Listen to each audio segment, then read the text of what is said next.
naungi, kau diselamatkan, oh, dari hari pembalasan. Engkau bisa bawa mata air kebaikan.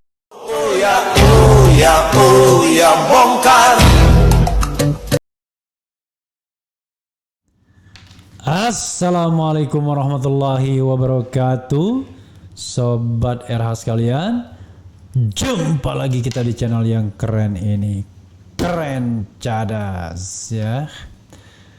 Oke, Sobat RH sekalian, coba kita bahas soal ini ya. Menarik apa yang dikatakan oleh Haris Azhar, aktivis HAM yang juga advokat ini. Dia yakin bahwa Yosua mengalami penyiksaan. Kok bisa begitu? Nah, ini menarik ya. Bagaimana kita mendefinisikan penyiksaan menurut hak asasi manusia. Dan dia merasa kecewa dengan apa yang disimpulkan oleh hak asasi manusia atau Komnas HAM yang tidak memasukkan unsur penyiksaan. Malah yang dimasukkan adalah spekulasi mengenai pelecehan ya. Oke, freshsuara.com ya. Coba kita lihat. Pegiat hak asasi manusia HAM Haris Azhar menanggapi laporan Komnas HAM soal kasus pembunuhan Brigadir Nofriansah Yosua Huta Barat alias Brigadir J. Haris menilai seharusnya ada soal penyiksaan dalam laporan Komnas HAM itu. Tapi saya ada catatan juga soal laporannya Komnas HAM. Menurut saya ada penyiksaan. Proses menuju peluru itu menyentuh tubuhnya. Joshua itu ada intimidasi, ada pemaksaan, itu torture Pak, dan itu sistematik dengan dalih bahwa ini pasal 340 menuju pembunuhannya. Peristiwanya itu ada penyiksaan di sana. Saya berani berdebat secara HAM dengan siapapun, kata Haris Azhar dalam acara Catatan Demokrasi TV One. Haris menyebut dalam terminologi HAM, penyiksaan itu tidak bergantung pada hasil dokter forensik saja. Penyiksaan juga tidak harus fisik. Penyiksaan itu tidak perlu harus fisik. Kita ini dulu udah puluhan kali advokasi penyiksaan. Maksud saya penyiksaan itu nggak harus fisik, psikologi itu masuk, ucap Haris. Ia pun menyebutkan contoh-contoh penyiksaan yang tidak memakai kekerasan seperti penculikan dan hilangnya aktivis.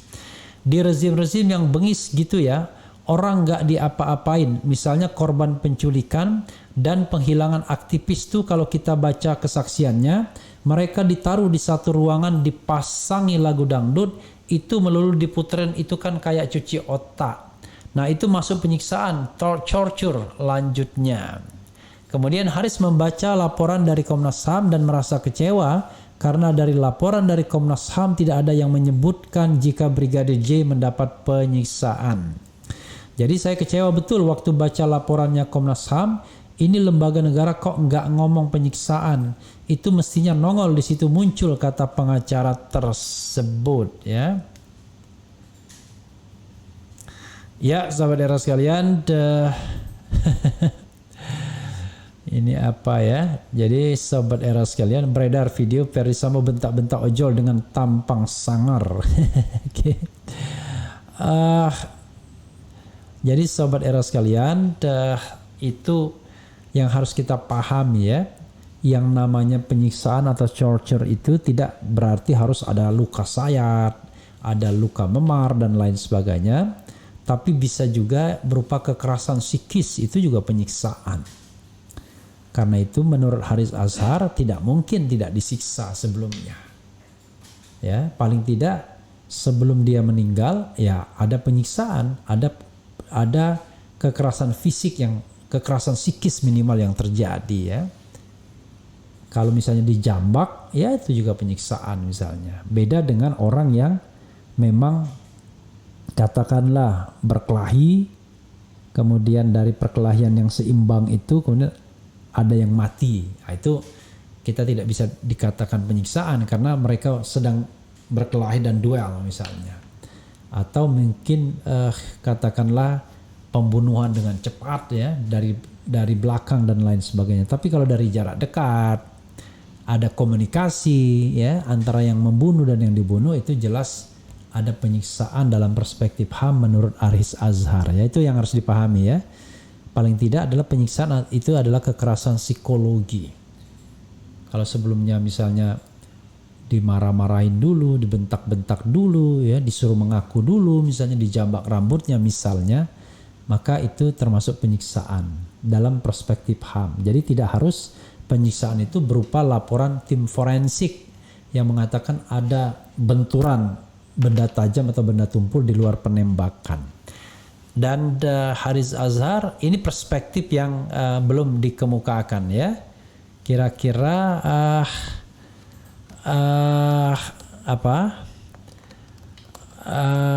kira-kira ini kan yang belum pernah dikemukakan pihak-pihak lain, dan tetapi this is a scientific approach ya by Haris Azhar. Jadi dia mengatakan dia berani berdebat dengan siapa saja ya untuk menunjukkan bahwa teori tentang penyiksaan itu bukan teori yang sekedar mengada-ada, tetapi berasal dari perspektif hak asasi manusia.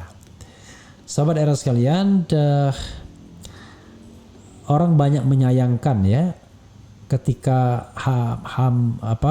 Komnas HAM melaporkan kasus ini, tapi perspektifnya kan seolah-olah ya tidak menjadi protector of human right ya, terutama hak untuk hidup, the right to life, tetapi seolah-olah terkadang sepertinya melemahkan soal hilangnya nyawa manusia tersebut ke dalam isu-isu lain yang sifatnya spekulatif.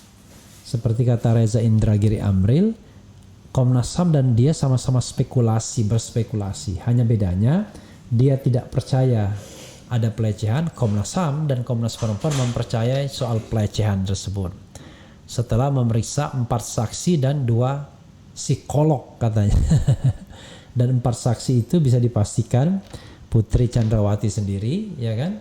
Mungkin ART Susi, ART Kuat Ma'ruf, yang juga driver, dan kemudian Bribka RR ajudan. Jadi 4 orang tersebut adalah 4 orang yang ya bisa ngomong apa saja karena tidak ada pembandingnya. Apalagi korbannya sudah meninggal dan tidak bisa membela diri, dan tidak ada orang lain yang ada di situ untuk bisa membela diri. That's the problem ya.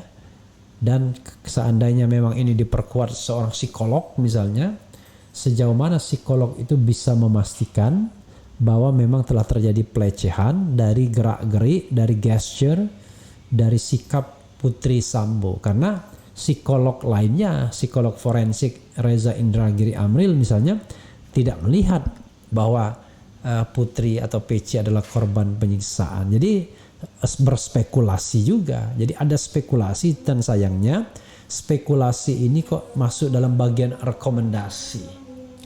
Ya, harusnya rekomendasi itu hal-hal yang pasti-pasti saja dan betul-betul mengenai perlindungan hak asasi manusia, terutama perlindungan terhadap the right to life, hak hidup. Sama seperti KM50 tiba-tiba lompat pada kepemilikan senjata, kepada penyerangan terhadap petugas, dan seolah-olah tidak mengunderline matinya orang. Yang di-underline unlawful killing, 4 orang mati dalam penguasaan petugas, tapi 2 orang dianggap mati gratis saja, yaitu Faiz Abdul Syukur dan satunya lagi Andi Oktiawan. Jadi mereka yang meninggal duluan, yang so-called dalam tembak-menembak. Jadi sahabat era sekalian, dalam 2 kejadian ini ya, Komnas HAM sangat mengecewakan publik, sehingga tidak heran kalau Komnas HAM tidak mendapat banyak dukungan ya. Coba kita lihat lagi, tengok lagi ya, polling yang kita adakan terhadap kepercayaan Formula E ya. Oke. Dalam ini tidak ada kaitannya, tapi perlu saya bacakan karena ini perkembangannya ada ya. Dalam soal Formula E, mana yang Anda percaya? Anies Baswedan 18.000 sudah voting, tadi 10.000 kan? Sekarang 18.000, Anies Baswedan 86%, KPK 5%, tidak keduanya 9%. Kemudian tadi ya ada dua yang terakhir, coba saya bacakan juga,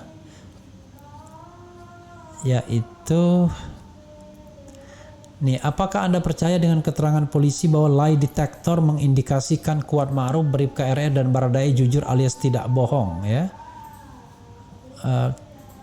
33.000 yang voting, percaya 4%, tidak percaya 91% dan ragu-ragu 5%. Lagi-lagi ya, tingkat kepercayaan kepada polisi sangat rendah. Banyak yang tidak percaya kalau kita voting hal-hal terkait dengan polisi ya. Dan ini adalah sebuah realitas yang tentunya ya di bawah atau di luar kendali kita, karena ini kan begitu saja dilemparkan ke masyarakat, paling tidak mencerminkan suara dari RH Channel atau penonton RH Channel. Tidak sebuah metode ilmiah yang bisa dianggap representatif, tetapi paling tidak yang vote juga banyak ya, ada puluhan ribu orang. Nah ini ada lagi ya, apakah Anda yakin ada motif di luar pelecehan kekerasan seksual yang berusaha ditutupi oleh institusi Polri? 41.000 yang voting, yakin 96%, tidak yakin 3%, ragu-ragu 1%. Jadi yakin ada yang ditutupi. Kemudian apakah Anda percaya PC mengalami pelecehan kekerasan seksual yang dilakukan oleh Yosua? 60.000 yang voting, percaya 2%, tidak percaya 96%, ragu-ragu 2%. Jadi kalau kita lihat Sobat Era sekalian ya, tidak bisa dibohongi. Begitulah mereka atau katakanlah Sobat RH berpendapat terhadap hal-hal yang terkait dengan kasus Joshua ini.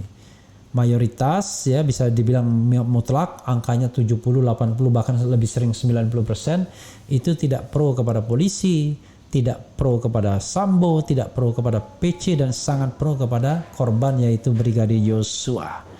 Yang jelas ya ini tidak direkayasa, tetapi itulah fakta yang tersaji dengan sendirinya. Ya Sobat Era sekalian, itu saja ya.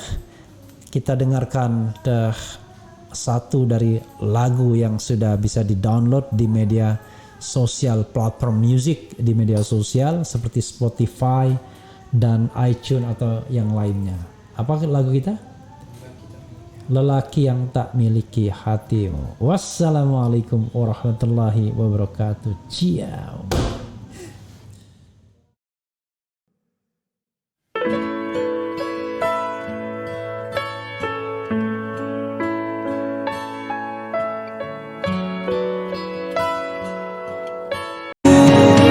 Aku tak pernah tahu di mana hatimu itu, tak pernah tahu ke hati siapa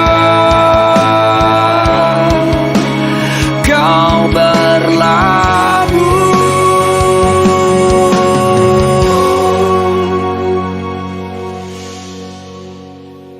Tak pernah ku sesali